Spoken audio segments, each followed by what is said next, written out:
Salut les moustiques! Bienvenue dans la nature pour découvrir ensemble un nouvel épisode du Qui dit Meuh, les aventures de Anne, la vache super héroïne, et son fidèle compagnon Yann, le tout petit âne. Hier, chose promise, chose due, je vous ai dit que je vous raconterai l'histoire de cette carte qui représente une main que l'on regarde à travers une loupe pour voir se dessiner des cours d'eau à la place des lignes de la main. Et voici donc mon histoire qui s'appelle « Dans la main d'Isaac ». Anne et Yann ont quitté les montagnes. Ils ont un grand projet. Ils veulent voir l'océan et naviguer sur les flots. Alors ils prennent la route. Et ils marchent pendant des jours et des jours. L'idéal serait qu'ils trouvent un port où un équipage voudrait bien les embarquer avec eux, moyennant quelques travaux sur le bateau et leur participation à la vie à bord. Peut-être qu'ils pourraient voir du pays, voyager et traverser les océans. Ah, ce serait tellement bien.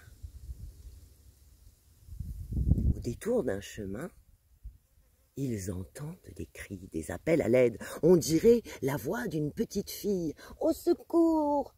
Aidez-moi! Aidez-moi » Ils s'approchent et découvrent là une petite fille empêtrée dans les ronces, un panier d'osier renversé et toutes les baies rouges et les groseilles répandues sur le sol. Ses jambes et ses bras sont tout griffés. Elle pleure et appelle au secours.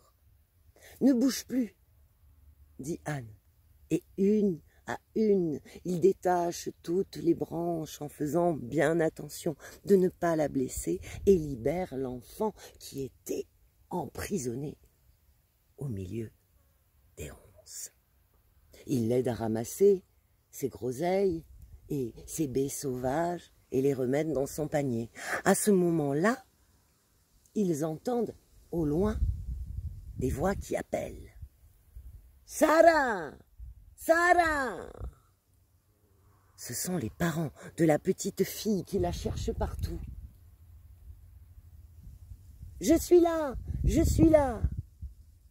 Arrive alors toute une famille. Le père, la mère, les frères, les sœurs, les cousins, les cousines, la grand-mère et l'oncle. Ce sont des gitans. Et quand ils voient Anne et Yann auprès de leur fille et qu'ils comprennent que ces deux amis-là lui sont venus en aide, leur cœur est plein de gratitude. Car voyez-vous, les gitans sont des gens qui voyagent. Ils ne connaissent ni pays, ni frontières. Et le plus important pour eux, c'est la famille. Alors quiconque apporte son aide et fait du bien à l'un des membres de la famille sera toujours le bienvenu au milieu des gitans. Et c'est ainsi qu'Anne et Yann se retrouvent au milieu d'un cortège de caravanes, au milieu des gitans, avec la musique, les joueurs de guitare, les femmes qui dansent, et les vieilles personnes qui racontent toutes sortes d'histoires de voyages. Et c'est passionnant. Et devinez où ils vont. Ils se rendent dans le plus grand port de la région. Anne et Yann sont les plus heureux. Et Sarah s'est fait de nouveaux amis. Elle voyage parfois sur le dos de Anne. Elle s'amuse avec Yann, qui est un sacré pitre, je vous le dis. Bien sûr, Anne donne un peu de son lait. Et avec les baies sauvages et les groseilles que Sarah ramasse chaque jour, elle fabrique de la marmelade. Et grâce au lait que lui donne Anne, elle fabrique des yaourts à la groseille et des petits fromages frais aromatisés aux herbes sauvages. Cette fois, arrivée au port, Elle va faire fortune avec son panier rempli de produits cuisinés. Et les jours passent comme ça. Le soir, on se retrouve, on échange des histoires. Un soir, ils sont au coin du feu.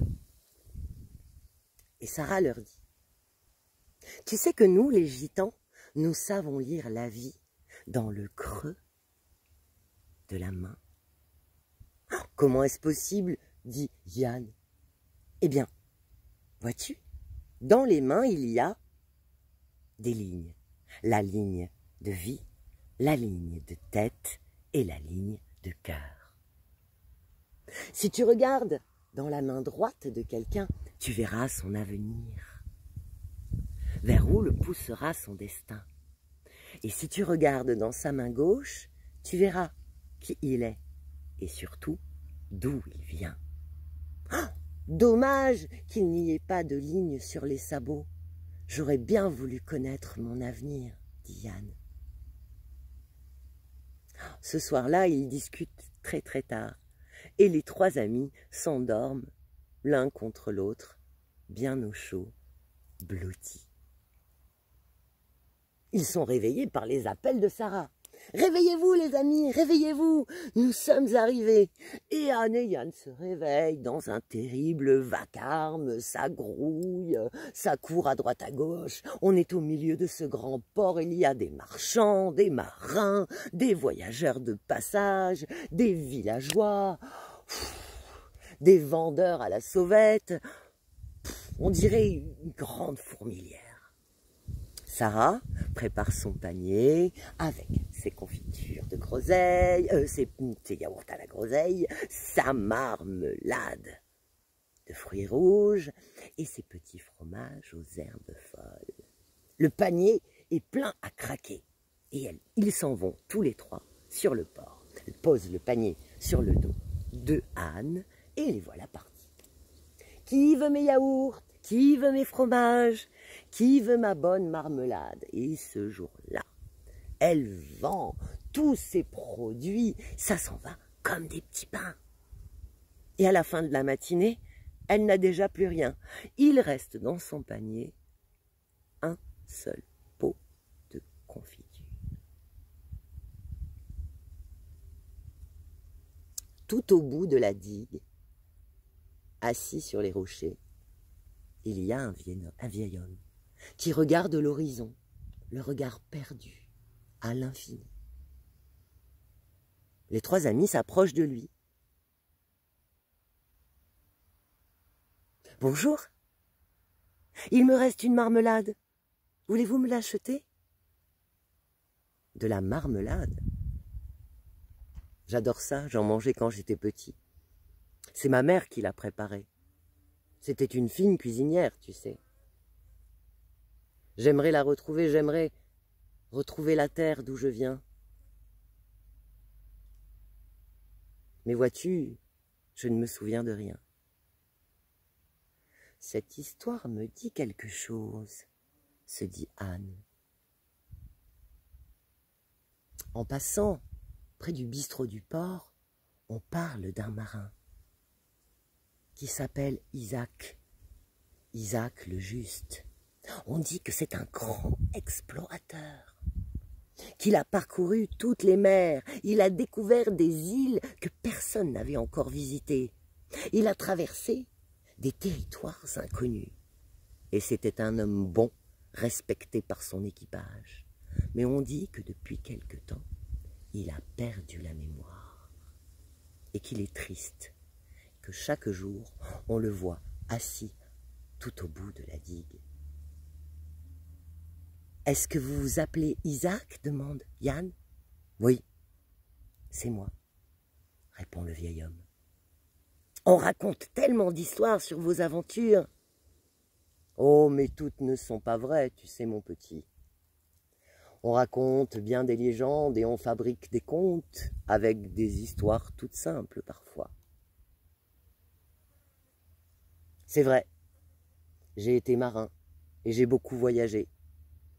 Mais vois-tu, aujourd'hui, je suis un vieil homme un peu triste, car j'ai perdu la mémoire. Tout ce que j'ai vécu, je ne m'en souviens pas. Je ne m'en souviens plus. Parfois je discute avec les gens le soir sur le port et c'est eux qui me racontent ma propre histoire. C'est étrange la vie des fois. Aujourd'hui je ne voudrais qu'une chose, c'est rentrer chez moi. Tiens, prends cette pièce d'or, petite fille, donne-moi cette marmelade. Peut-être que son goût me rappellera les marmelades que faisait ma mère, et peut-être que cela me rendra la mémoire. Il lui donne une belle pièce d'or. Oh, c'est cher payé pour une petite marmelade. Prends, mon enfant. Il ouvre le pot et il sort de sa poche une petite cuillère en bois qu'il a sculptée lui-même. Et il la trempe dans le pot, mange une cuillère, puis deux, puis trois. Son visage reprend des couleurs. Ah, mon enfant, ta marmelade est délicieuse. Je ne sais pas si elle a le même goût que celui de ma mère, je ne me rappelle pas. Ah, elle ne fait peut-être pas de miracle et ne me rendra pas la mémoire, mais en tout cas, elle m'a régalé l'estomac. À ce moment-là, Yann met un petit coup de sabot à Sarah et il lui dit à l'oreille: « Sarah, mais tu peux l'aider, souviens-toi de ce que tu nous as dit. Regarde dans ses mains. » « Ah, c'est vrai, dit Sarah. Isaac, donne-moi ta main. » Et il lui tend sa main droite. « Mais non, je ne veux pas savoir quel sera ton avenir. Je veux t'aider à te souvenir d'où tu viens. Donne-moi ta main gauche. » Il lui tend sa main. Et la main du vieil homme a des rides profondes. Sa vie a été longue. Il en a fait du chemin.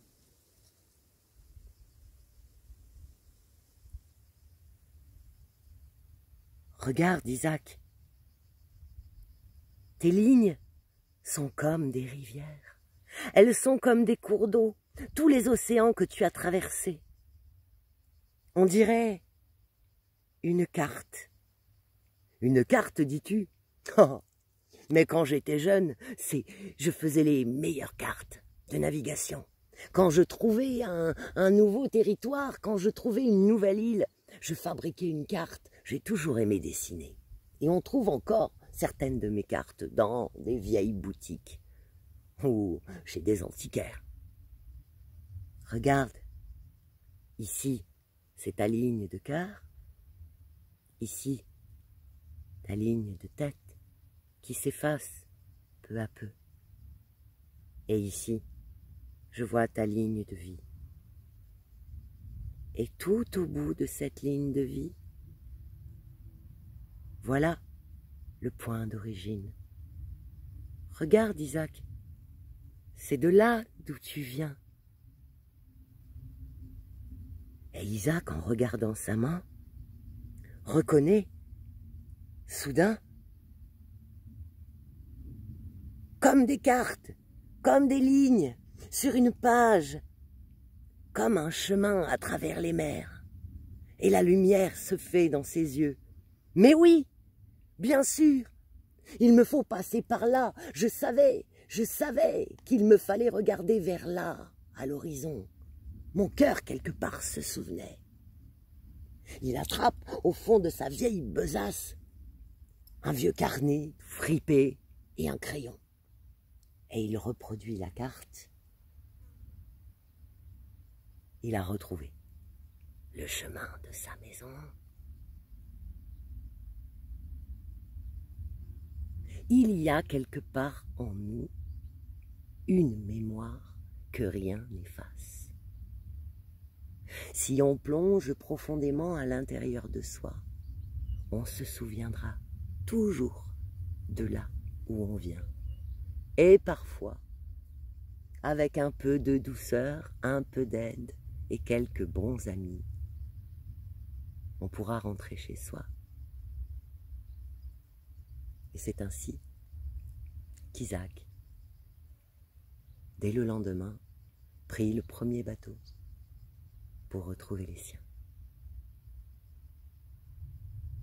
Voilà, mon histoire est finie. Je vais tirer la carte de la prochaine histoire. Je fouille dans la pochette qui contient les cartes du Kidim. Tu es prêt?